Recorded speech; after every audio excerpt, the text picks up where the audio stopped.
les chiites dans le monde, c'est une carte qu'il faut garder à l'esprit parce que, évidemment, les grandes masses sont ici.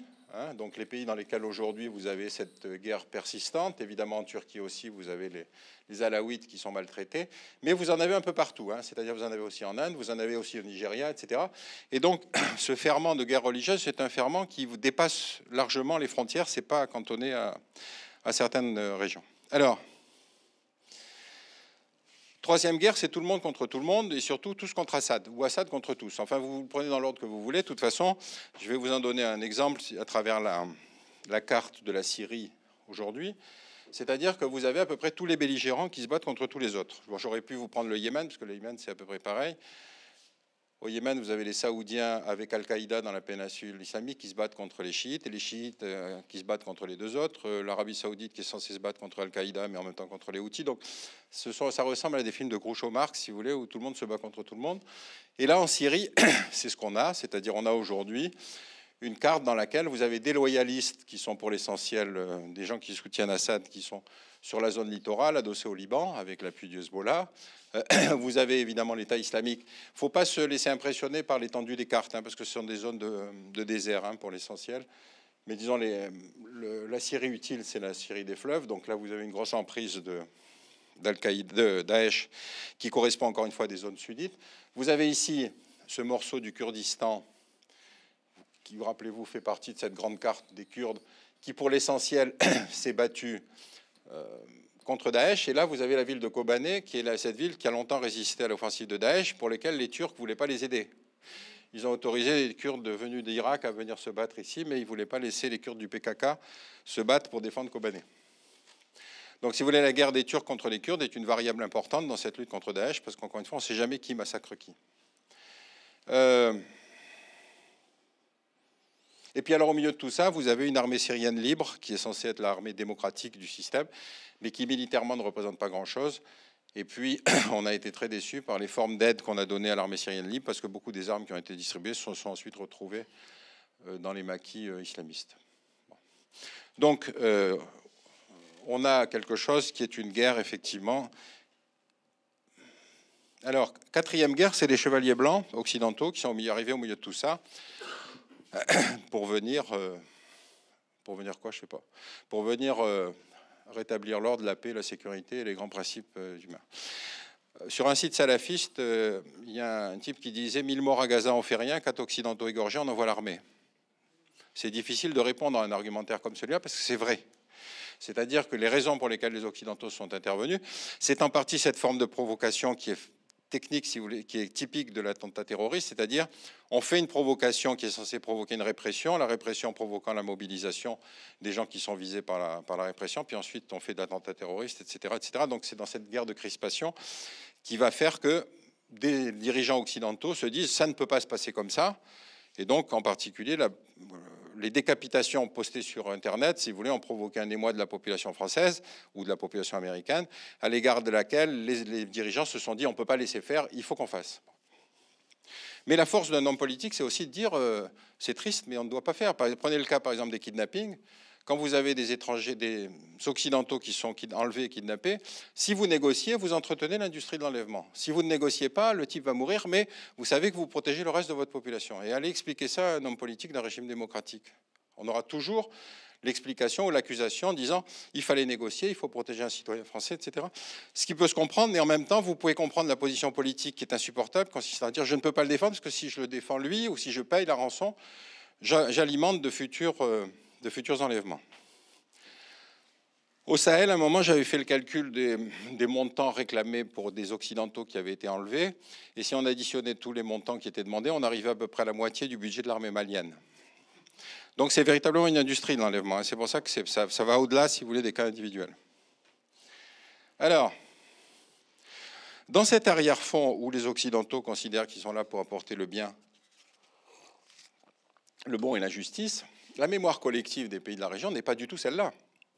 C'est-à-dire que les ingérences occidentales, depuis une trentaine d'années, sont vécues à chaque fois comme des intrusions, si vous voulez, par une partie de la population locale. Je vous prends un exemple, celui de l'Iran. Depuis 1953, renversement de Mossadegh par la CIA, l'Iran est un pays qu'on emmerde parce qu'il y a du pétrole. Donc 53 renversements de Mossadegh, 25 ans de dictature du Shah, avec une police politique qui s'appelait la Savak, qui venait assassiner les opposants à l'étranger. 79, la révolution islamique, dont on peut dire ce qu'on veut sur le fond idéologique, mais en tout cas qui est une révolution populaire.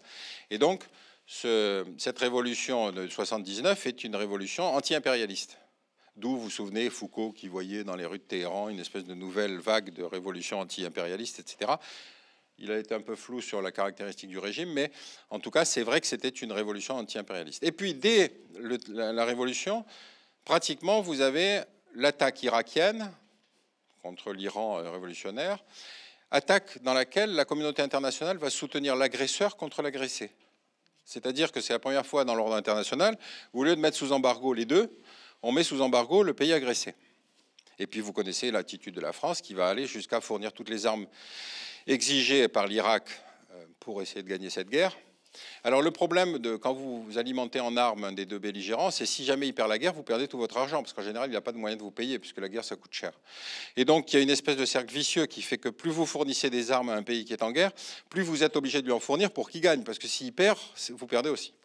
Et donc, vous vous souvenez ces ignominies qui ont consisté à fournir des avions de l'armée française avec des navigateurs français à bord pour aller tirer sur les pétroliers irakiens et iraniens, par exemple. Donc, les Iraniens ont eu le sentiment que, si vous voulez, ils avaient résisté à la communauté internationale, qui encore une fois était dans une situation tout à fait inadmissible à l'égard de la révolution. Et donc, vous comprenez pourquoi n'importe quel homme d'État iranien aujourd'hui considère que le meilleur moyen d'être tranquille, c'est d'avoir la bombe. C'est-à-dire, c'est un processus, si vous voulez, qui sur 50 ans amène n'importe quel des dirigeants iraniens à dire le seul moyen de ne pas être emmerdé demain, c'est de ne pas avoir une armée conventionnelle, parce que de toute façon, ça coûte cher et on ne peut pas acheter les armes. Par contre, la bombe nous garantit la sanctuarisation. Théorie française du nucléaire. Hein. Bon. On peut en citer d'autres exemples. Bon. La guerre à l'invasion de l'Irak en 2003. D'abord, il y a eu l'embargo sur l'Irak, hein, qui a été une espèce de honte internationale. Ça a été le plus dur des embargos jamais mis en place, au point que on a découvert, évidemment, que quand il y a eu la guerre au Koweït, que Saddam Hussein avait des armes non conventionnelles en quantité. On le savait d'autant mieux qu'il avait utilisé ses armes chimiques contre les Kurdes. Donc on faisait semblant de découvrir. Mais on a imposé à l'Irak un embargo qui, sur le plan humain, était absolument scandaleux. C'est-à-dire que on interdisait les médicaments parce que ça risquait de faire des armes chimiques ou bactériologiques. On interdisait les crayons pour les écoliers parce que ça contient du graphite et que le graphite est un ralentisseur pour le nucléaire. Enfin, on était dans une espèce de délire complet. On estime qu'il y a eu plus de 100 à 150 000 personnes qui sont mortes, dont des enfants qui mouraient de la rougeole. Donc ça a été, encore une fois, c'est un souvenir qui est très marquant, si vous voulez, dans la réflexion, la sensibilité des gens de la région.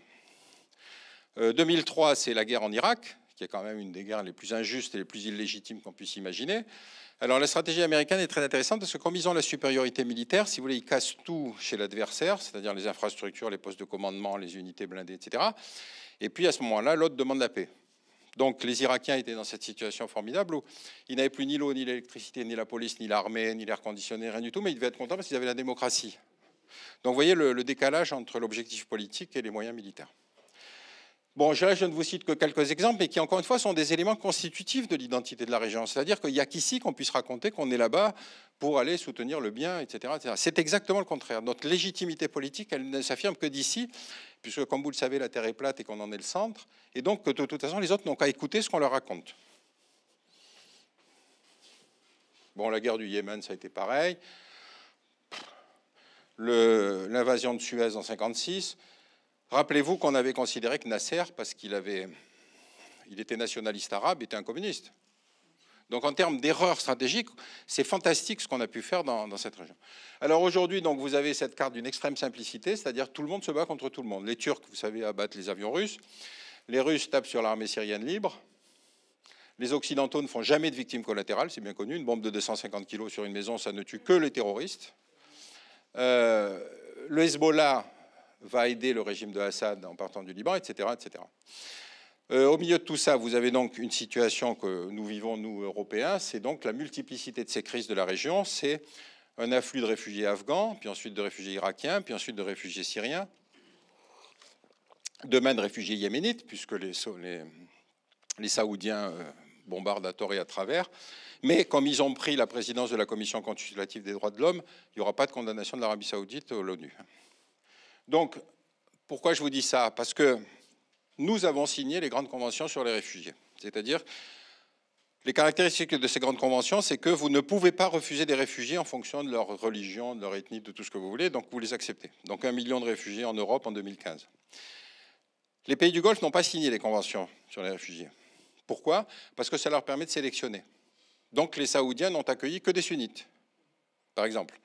On ne sait pas combien, parce que, en tout cas, ils n'ont pas pris le million qu'a pris l'Union européenne. Donc on est dans cette situation étonnante où on se dispute entre nous parce qu'on n'en prend pas assez, mais on ne dit rien aux pays du Golfe pour qu'ils en prennent beaucoup plus alors qu'ils ont la place et l'argent.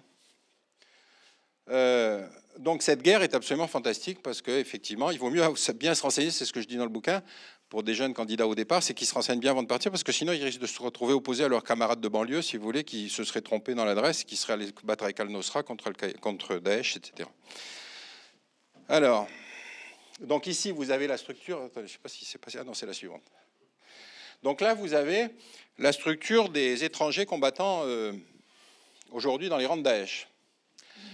Alors vous avez évidemment la colonne de gauche, ce sont pour l'essentiel des jeunes partis des pays occidentaux, et la colonne de droite, ce sont des jeunes partis pour l'essentiel des pays musulmans. Bon. On estime que grosso modo, on est à peu près entre 20 et 25 000.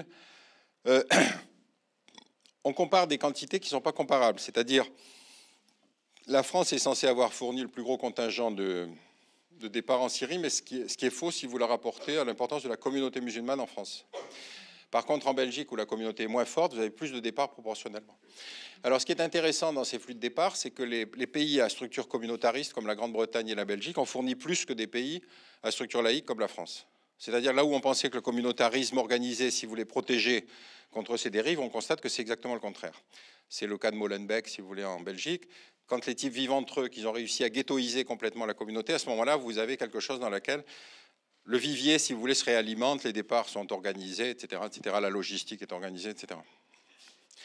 Donc, vous avez là une crise de la mondialisation, c'est-à-dire une guerre qui, effectivement, montre que vous avez une centaine de pays qui ont fourni, si vous voulez, du combattant sur place, d'où les attentats récents qui vont être si bien éclatés en Indonésie à Ouagadougou ou éventuellement en Turquie ou ailleurs, puisque, évidemment, vous avez ici, là, une internationale qui va considérer que le monde entier lutte contre Daesh et donc que partout ailleurs, on peut faire des attentats.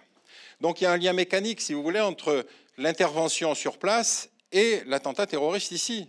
C'est-à-dire que quand notre président dit « on nous a déclaré la guerre », c'est le contraire. C'est nous qui avons déclaré la guerre. C'est parce qu'on a déclaré la guerre qu'on a des attentats ici. Et ça, c'est très important à comprendre parce qu'on est dans cette logique guerrière où on a répliqué à l'attentat terroriste en disant « mais vous allez voir, ça ne va pas se passer comme ça, on va envoyer l'armée ». C'était le scénario du début de la guerre d'Algérie. Au début de la guerre d'Algérie, c'est les époux Monroe, 2 instituteurs. Le bus est arrêté, on les fait descendre du bus, ils sont exécutés. Scandale en France, les hommes politiques, ça ne se passera pas comme ça. D'ailleurs, on va envoyer l'armée. Et effectivement, on a envoyé l'armée. Et vous vous souvenez la fin du match, puisque 7 ans après, on était toujours dans une situation qui finalement ne s'est résolue que politiquement. Donc là, je ne pense pas qu'on puisse le résoudre politiquement, parce que la somme des allumés qui sont sur place, si vous voulez, ne peut pas discuter politiquement avec eux. Mais si on est dans une guerre qui est régionale aujourd'hui et qu'on évitera de mondialiser, personnellement, j'en serais assez satisfait, si vous voulez. Donc aujourd'hui, on l'a constaté avec la Libye, si vous voulez, à chaque fois qu'on fait une intervention militaire, on a des métastases qui, en fait, s'exportent. C'est-à-dire que vous avez à ce moment-là un phénomène de solidarité qui joue à travers ces réseaux dont vous avez vu par exemple une structure dans le slide précédent. Donc vous avez un peu partout, dans des pays à population musulmane ou pas, des gens qui vont se rattacher à cette cause tiers-mondiste, anti-impérialiste, qui effectivement, alors là vous avez par exemple les groupes qui ont prononcé leur affiliation à Daesh, c'est-à-dire qui ont reconnu la suprématie du califat. Et vous l'avez vu en Libye, quand il y a eu l'intervention française en Libye, en fait, le résultat, ça a été l'extension notamment de la guerre au Mali et puis en RCA. Ah ben c'est fini. Donc si vous voulez, aujourd'hui, c'est la complexité de cette situation qui m'amène à la conclusion que véritablement, il faut organiser un calendrier de retrait. C'est-à-dire qu'il faut absolument, si vous voulez, il faut qu'on se venge des attentats qui ont été faits sur Paris, ça c'est incontestable. Mais entre se venger et dire, vous allez voir, on va réduire Daesh, et se venger en disant, écoutez, nous, dans 6 mois, il faut qu'on se retire parce qu'on a rendez-vous, parce qu'on n'a plus d'argent, parce que nos armées sont épuisées, etc. Et dire aux pays de la région, c'est votre problème, c'est à vous de vous organiser, on vous a suffisamment rendu service par le passé, vous avez vu la carte de tout ce qu'on a fait comme interventions diverses. C'est une manière de dire, ce conflit ne doit pas s'étendre au-delà de la région. Et donc, on n'est pas du tout dans cette logique-là aujourd'hui, on est dans une logique de l'internationalisation. Parce qu'il y a attentat terroriste et parce que, si vous voulez, si vous regardez aujourd'hui la structure des forces qui interviennent contre Daesh, l'Arabie Saoudite met à peu près autant d'avions que le Danemark et la Hollande réunis. Par contre, si vous regardez la structure des forces qui interviennent au Yémen, ils ont 15 avions contre Daesh, ils en ont une centaine contre les chiites. On n'a pas à faire la guerre à leur place. Ils ont créé ce monstre. Le docteur Frankenstein, dans le roman de Mary Shelley, il disparaît en même temps que le monstre. Tandis que nous, on voudrait tuer le monstre, mais sans tuer le géniteur. C'est quand même un peu paradoxal, hein. Donc, on est dans cette situation complètement caricaturale où on va expliquer que l'Arabie Saoudite est un partenaire fiable. D'ailleurs, il y a toujours 10 milliards de contrats en instance de signature. Et donc, on est toujours dans cette situation où on se refuse à aborder la question de fond. Donc, c'est une situation très grave et très préoccupante.